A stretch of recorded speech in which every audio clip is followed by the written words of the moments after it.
You've been watching the media today, I'm sure, and you have seen that there is violence in Jerusalem.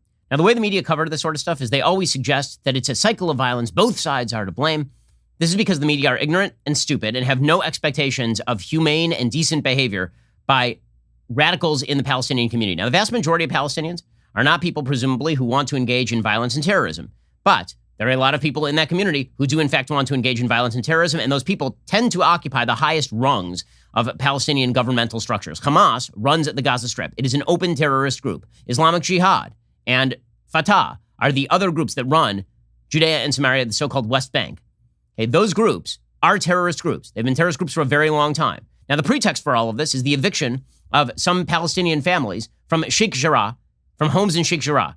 Okay, they're allowed to live elsewhere. They're just not allowed to live in these particular homes because they don't have legal deed to these homes. There's been a string of decisions going all the way back to 1970 by Israeli courts suggesting that people who have the original legal deeds to these homes have the ability to charge rent to the people living in the homes. People haven't been paying the rent, and so now they're going to be taken out of the homes, the same way that if you don't pay your rent in the United States in an apartment, you get evicted. It's that simple. According to NGO Monitor, the district court case addressed ownership claims of 8 appellants. The court found 3 of the appellants are the children and grandchildren of residents who acknowledged the ownership of the Israeli organizations in court proceedings in 1982. 4 of the appellants claim to have purchased the properties in 1991 from a man named Ismail, but can note that they have no idea who Ismail is. They can't provide any documentation for this. So literally, they're just saying some guy sold me the land, and they have no idea who it is, and they can't provide any evidence this ever happened. In October 2020, a magistrate court in Israel rejected the residents' claim that the property had been promised to them by the Jordanian authorities during the years in which Jordan controlled the area. According to that particular court decision, all the witnesses were born after 1967 or were very young at the time and testified they heard about the Jordanian promise from an older relative. So not a single person who is currently saying we don't have to pay rent has any sort of legal basis for claiming they don't have to pay rent. End of story. Okay, so does this mean the Palestinians aren't allowed to live in Sheikh Jarrah or being expelled from? No, Sheikh Jarrah is a majority Arab area. A huge number of Arabs live in East Jerusalem. A huge number of Arabs live in Sheikh Jarrah. There's like 4 houses. So why is that leading to rioting? Because it is well coordinated in advance. Fatah was supposed to hold elections. This is the Palestinian Authority armed military wing. They were supposed to hold elections. They didn't hold elections because they knew they were going to lose. So instead, they've decided to ram up the level of violence. So, for example, May 3rd, this is last week, there was a Palestinian terror attack on 2 Israelis, and Fatah posted on its Facebook page, right? Facebook allows this sort of stuff, apparently. Fatah posted on its Facebook page a call to Palestinians to delete video of the incident from their CCTV cameras so that the Palestinian terrorist would not be caught. Remember, Fatah is the ruling party of Mahmoud Abbas, the so-called moderate. According to the Fatah movement, quote, "Our lauded people, honored members of our people, we call on you to get rid of the contents that were stored in the security cameras of your homes or your businesses today, and not to transfer any media content among yourselves." The Facebook page of the Fatah movement also said the Fatah movement Nablus branch emphasized that resistance is a natural right of the Palestinian people against the Zionist arrogance. Okay, there were 3 Israeli teens wounded in the shooting attack. 1 ended up dying. Okay, so that was Mahmoud Abbas's Fatah party trying to cover for that. In the week leading up to all of these riots, there were a bunch of TikTok videos that were posted of Palestinians in East Jerusalem beating the hell out of Jews, okay, which caused retaliatory violence by wrong-minded Israelis, Israeli Jews. Okay, but Fatah has been pushing this for a long time. So last week, for example, Fatah put out a video, and this video, literally translated, says, "Oh, self-sacrificing fighter, make sure your bullets hit the target. Hit it, and it's about shooting Israelis." Okay, this is being put on. These are the beautiful sounds of Fatah TV. And this is like, Fatah is the governing party in the Palestinian Authority. Oh, self-sacrificing fighter, ignite it everywhere. So they're openly calling for violence. Make sure the cannon is a fire burning by night. Make sure the Israelis' day does not come. It's beautiful music, right? Really good stuff there. Meanwhile, Abbas's spiritual advisor, his religious affairs advisor, he explicitly says, "You will go to paradise if you shoot an oppressor." His name is Mahmoud al-Habash. Okay, and somebody asked, what is your opinion if I kill an Israeli? And here's Mahmoud al-Habash. He is the religious advisor to Mahmoud Abbas, the head of the Palestinian Authority, the dictator, because he hasn't had an election in nearly 2 decades. قال أرأيت إن قتلته He says, Muhammad, he'll go to hell because he is an oppressor, because he attacks. You'll go to paradise because you are oppressed and because you are defending yourself. And these are open calls to violence, guys. You think this rioting is spontaneous? It is not. It is not spontaneous. This is all planned. Okay, then there's the lie. So that you see riots in Jerusalem on the Temple Mount, conflict on the Temple Mount. Right? This is how you normally see it in the New York Times. The way that the New York Times pictures this, conflict on the Temple Mount breaks out. Violence breaks out on Temple. Here's the headline. Hundreds hurt in clashes at Aqsa Mosque as tension rises in Jerusalem. Really, hundreds hurt in clashes, were they? They're just clashes that happened. Well, what if I told you that Hamas and Fatah terrorists had used Al-Aqsa as a staging ground in order to ignite violence because they know the media will cover it this way? This has been a feature of the Israeli-Palestinian conflict for literally decades at this point. All of this is pre-planned. This is perfectly obvious. So, for example, here are some pictures. We were told, by the way, it's just a bunch of people peacefully praying inside the Al-Aqsa Mosque. Now, here's the thing. I've been up to the Temple Mount. The Al-Aqsa Mosque is open all the time. Okay, the only reason there are any restrictions put on people getting up to the Temple Mount is because the Israeli authorities knew that terrorists were infiltrating the Temple Mount. That is literally the only reason. And so they put up some sort of fencing, and then the Palestinians got mad, so they took down the fencing for 2 days.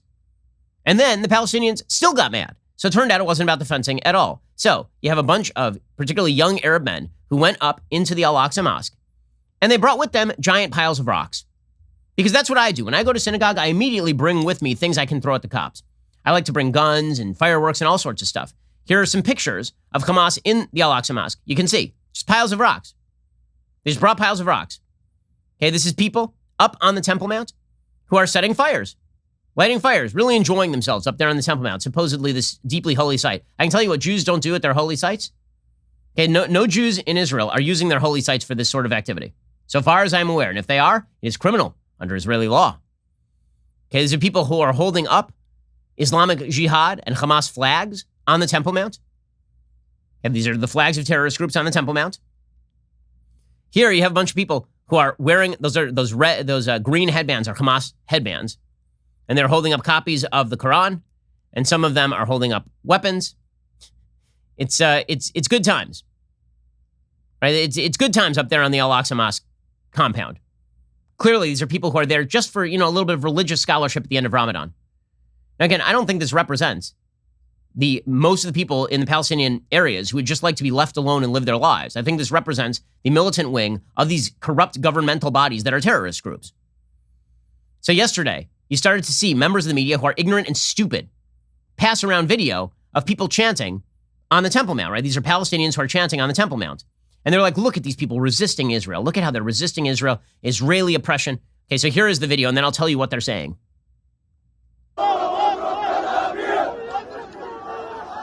Okay, so you can see in the background, the Dome of the Rock. This is again up on the Temple Mount. I've been up there. Okay, this is you have probably 1,000 people who are all chanting in unison here. Young Palestinian men. So what exactly are they chanting? So the media pushed this out. Look at this beautiful act of, here's what they're chanting in Arabic. Bomb, bomb Tel Aviv. Now, you may have noticed that Tel Aviv is not actually quote unquote occupied territory. Tel Aviv is like the first major city in Israel outside of Jerusalem. So this is just terrorists who are calling for terrorism. That's all. Or terrorist supporters calling for terrorism. There are a bunch of people who put this out, and then they had to take it down. If not now, put this out. And then they had to take it down because they realized that it was promoting terrorism. Then you had video from Al-Aqsa, right? These are the clashes that the New York Times talks about. Okay, here are clashes on the Temple Mount, the holiest site in Judaism, and the Al-Aqsa Mosque, a very holy site for Palestinians. They're using Al-Aqsa as a staging ground in order to fire fireworks and throw rocks at the Israeli police.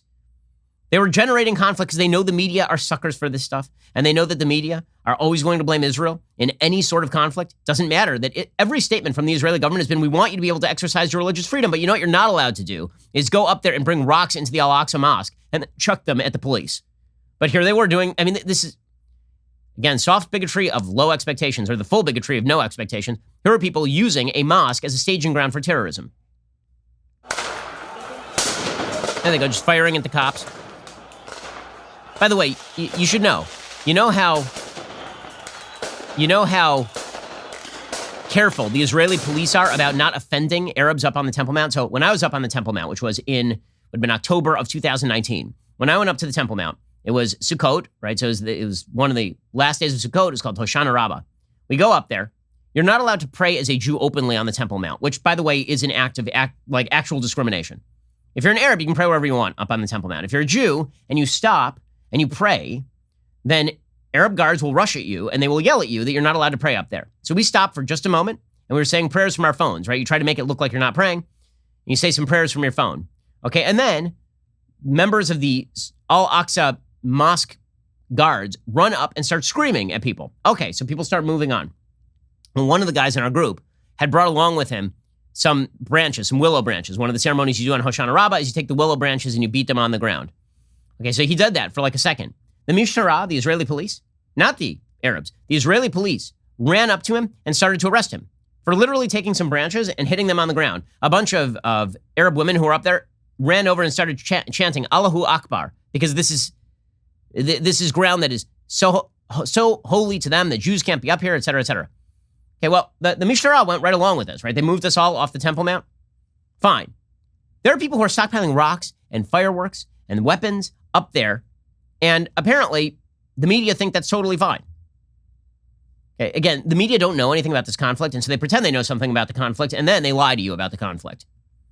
Arab students were rioting over at Hebrew University. One of the most liberal areas in Israel is Hebrew University. Hebrew U is not a conservative organization. There are riots over there too. All of this supposedly over the eviction of 4 families from Sheikh Jarrah. 4 families. There are millions of Palestinians who live in these areas. 4 families were evicted because they were living in actual legally documented Jewish homes without paying rent. And there are widespread riots. That's what we call a pretext, gang. That is a pretext. For violence at Hebrew University?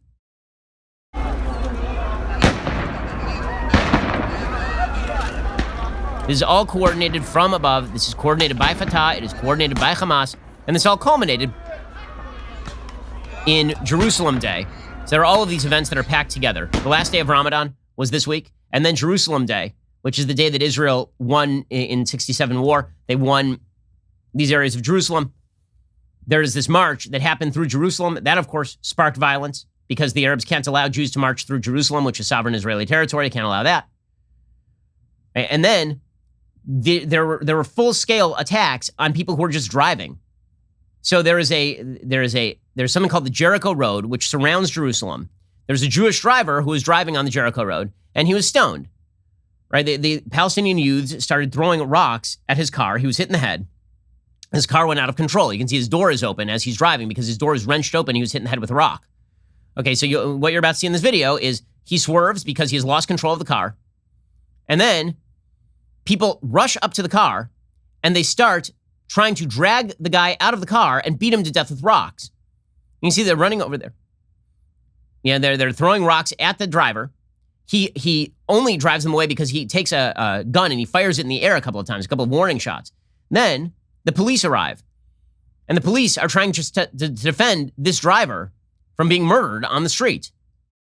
Right, you can see the driver has a bandage around his head. You can see he's heavily bleeding. That you can see the label on the back of that guy's shirt is Mishtara. He's holding everybody off with a gun. Okay, this is how volatile things have gotten. They've gotten this way because they are promoted from above. Because this is being promoted by Fatah and Hamas. They don't make a secret of it, but the media lie to you because the media don't want you to know what's going on there. And they certainly don't want you to know that the Biden administration has been spending hundreds of millions of American dollars, sending that money over to the Palestinian Authority. Okay, that is what they really don't want you to know, is that there is taxpayer money going to precisely the groups that was just restored in violation of the Taylor Force Act. There's money that was just restored to these Palestinian terror groups by the Biden administration. It's pretty absurd, but again, you don't have to know anything about the Middle East to cover it for the New York Times. The battle for the culture is heating up. We here at the Daily Wire are making some big moves. So be sure to like, subscribe, ring that bell, because you're not going to want to miss a single moment.